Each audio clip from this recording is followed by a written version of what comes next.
नमस्कार सभी धर्मी लोगों का आपके अपने चैनल पर एक बार फिर स्वागत है। मृत्यु दंड की आज्ञा के बाद परमात्मा के पुत्र ईसा के साथ क्या हुआ? उनको क्रूस पर चढ़ाया गया। इसी पर मैं आपको लेकर चल रहा हूं। क्रिसमस पर्व पास में आ गया है। हमें एक परमात्मा और उसकी व्यवस्था और उसके पुत्र के वचनों पर चलना है। तब वे यीशु को ले गए और अपना क्रूस उठाए हुए उस स्थान तक बाहर गया। तब वे यीशु को ले गए और वो अपना क्रूस उठाए हुए उनके कंधों पर उनका क्रूस रखा गया था। उठाए हुए उस स्थान तक बाहर गया जो खोपड़ी का स्थान कहलाता है। उस स्थान तक उस क्रूस को उठाए रखा जिस स्थान पर उस क्रूस पर उनको लटकाया गया था। वह स्थान खोपड़ी का स्थान कहलाता है और इब्रानी में गुलगुता। वहां उन्होंने उसे और उसके साथ दो और मनुष्यों को क्रूस पर चढ़ाया, अर्थात ईसा के साथ दो मनुष्यों जो और थे उनको भी क्रूस पर चढ़ाया। एक को इधर अर्थात एक को दाएं और दूसरे को बाएं। परमात्मा के पुत्र यीशु को बीच में रखा था। बीच में यीशु को पिलातुस ने एक दोष पत्र लिखकर क्रूस पर लगा दिया। पिलातुस जो वहां का सम्राट था उसने उस क्रूस पर दोष पत्र अर्थात क्रूस पर लटकाए जाने का कारण क्या था, उसका अपराध क्या था, उसको दोष पत्र कहते हैं। उसको उस पर लटका दिया था।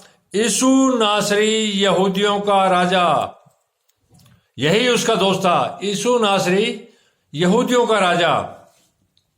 यह दोष पत्र बहुत से यहूदियों ने भी पढ़ा क्योंकि वह स्थान जहां यीशु क्रूस पर चढ़ाया गया था नगर के पास था और पत्र इब्रानी और लतीनी और यूनानी में लिखा गया था, अर्थात 3 भाषाओं में लिखा था, इब्रानी, लतीनी और यूनानी में। तब यहूदियों ने के प्रधान याजकों ने पिलातुस से कहा उस दोष पत्र के बारे में, यीशु नासरी यहूदियों का राजा, यहूदियों का राजा मत लिख, अर्थात यहूदियों का राजा मत लिख, परंतु यह कि उसने कहा मैं यहूदियों का राजा हूं, यह लिख। पिलातुस ने उत्तर दिया, मैंने जो लिख दिया वह लिख दिया। अर्थात सम्राट ने कहा मैंने जो लिख दिया वो लिख दिया। तब सैनिकों ने यीशु को क्रूस पर चढ़ा दिया तो उसके कपड़े लेकर 4 भाग किए। तो जब क्रूस पर चढ़ा दिया तो उनके कपड़े लेकर 4 भाग कर लिए। हर सैनिक के लिए 1 भाग, अर्थात 4 सैनिक थे जो क्रूस पर चढ़ाए, जो परमात्मा के पुत्र यीशु को जिन्होंने चढ़ाया था। हर सैनिक के लिए 1 भाग और कुर्ता भी ले लिया। परंतु कुर्ता जो था, उन्होंने जो कुर्ता पहन रखा था बिन सियन ऊपर से नीचे तक बुना हुआ था, अर्थात बिना सिलाई के ऊपर से नीचे तक बुना हुआ था। इसलिए उन्होंने आपस में कहा हम इसको न फाड़ें। इसलिए उन्होंने कहा हम इसको न फाड़ें, परंतु इस पर चिट्ठी डालें कि यह किसका होगा। परंतु इस पर चिट्ठी डालें, पर्ची डालें कि यह किसका होगा।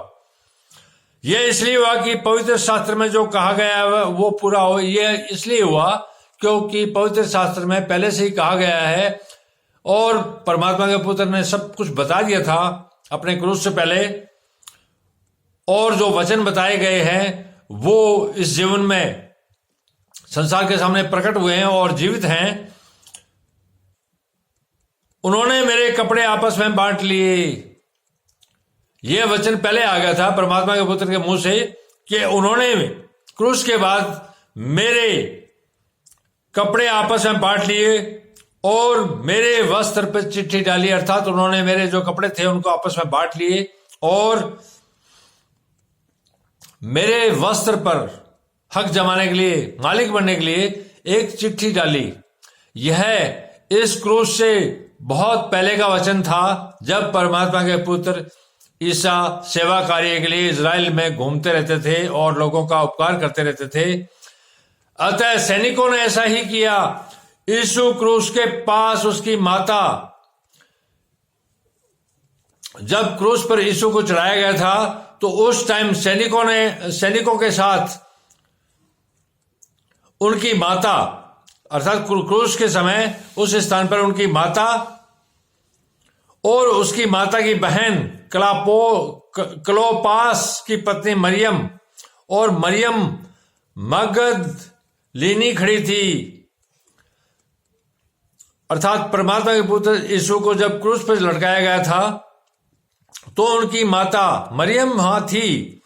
तब यीशु ने अपनी माता और उस चेले को जिससे वह प्रेम रखता था और अपनी माता को, जिस टाइम क्रूस पर यीशु को चढ़ाया गया था, अपनी माता मरियम और अपने चेले जिससे वह प्रेम रखता था पास खड़े देखा तो अपनी माता से कहा, हे नारी, देख ये तेरा पुत्र है। हे नारी, ये देख तेरा पुत्र है। तब उसने चेले से कहा, और उसके बाद उसने चेले से कहा, यह तेरी माता है, यह तेरी माता है। चेले से कहा, यह तेरी माता है। और उसी समय से वह चेला उसे अपने घर ले गया और उसी समय से वह चेला माता मरियम को अपने घर ले गया ताकि परमात्मा के पुत्र ईसा का यह वचन सत्य हो। क्योंकि जो भी कुछ परमात्मा के पुत्र यीशु ने धरती पर किया वो सत्य ही था और उनके जो वचन थे वो भी सत्य थे। क्रूस के समय जब माता को देखा और अपने प्रिय शिष्य को देखा तो उन्होंने अपनी माता की देखभाल के लिए चेले को बोला था कि यह अब तक मेरी माता थी लेकिन अब तेरी माता है। उसके बाद चेला माता मरियम को, उस पवित्र और महान स्त्री को अपने साथ अपने घर ले गया। धन्यवाद। आपका दिन मंगलमय हो। कल फिर हम बाइबल के नए वचनों पर चलेंगे। क्रिसमस का पर्व, महान पर्व पास में आ गया है, तो जब तक क्रिसमस का पर्व चल रहा है मैं आपको परमात्मा के पुत्र ईसा के ज्ञान, उनके जो वचन है, जो जीवित वचन है, जो पूरे होते हैं उन्हीं पर ले चलूंगा। मैं आपको बार बार बताता रहता हूं, आज भी बता देता हूं कि परमात्मा एक है और उसका जो धर्म है वो भी स्वर्ग का धर्म है, वो पवित्र है। और उसका जो ज्ञान है, चाहे वो बाइबल हो, कुरान हो, गीता हो, तौरात हो, इंजिल हो, जैन धर्म ग्रंथ हो, बुद्ध धर्म ग्रंथ हो, गुरु ग्रंथ साहिब हो, चाहे कोई नबी हो, गुरु नानक हो, गुरु गोविंद सिंह हो, परमात्मा का पुत्र यीशु हो, मोहम्मद साहब हो, श्री कृष्ण हो, ये सारे एक परमात्मा और उसकी तौहीद पर ही चले थे और उन्होंने इसी पर ही अपने जो जीवित वचन है वो बोले थे। इन्होंने धरती के धर्म की बात ही नहीं की। आप बता दो श्री कृष्ण ने कब कहा कि ये धर्म तुम मानो? आप बता दो कि ईसा ने कब कहा कि तुम ये धर्म मानो? आप बता दो मोहम्मद साहब ने कब कहा कि ये धर्म मानो? आप बता दो गुरु नानक ने कब कहा ये धर्म मानो? उन्होंने एक परमात्मा की बात की है। मैं उसी एक परमात्मा और उसके मार्ग पर ही आपको लेकर चल रहा हूँ। धरती की बात अलग है, धरती के अलग अलग धर्म है, अलग अलग संप्रदाय, अलग अलग अपने तरीके से चला रहे हैं, वो सारे पवित्र हैं। आप किसी चीज को मानते हो, आप मानते रहिए, लेकिन परमात्मा एक है तो उसका ज्ञान भी एक ही है और सारी मनुष्य जाति उसी की है। धन्यवाद। कल फिर मिलेंगे।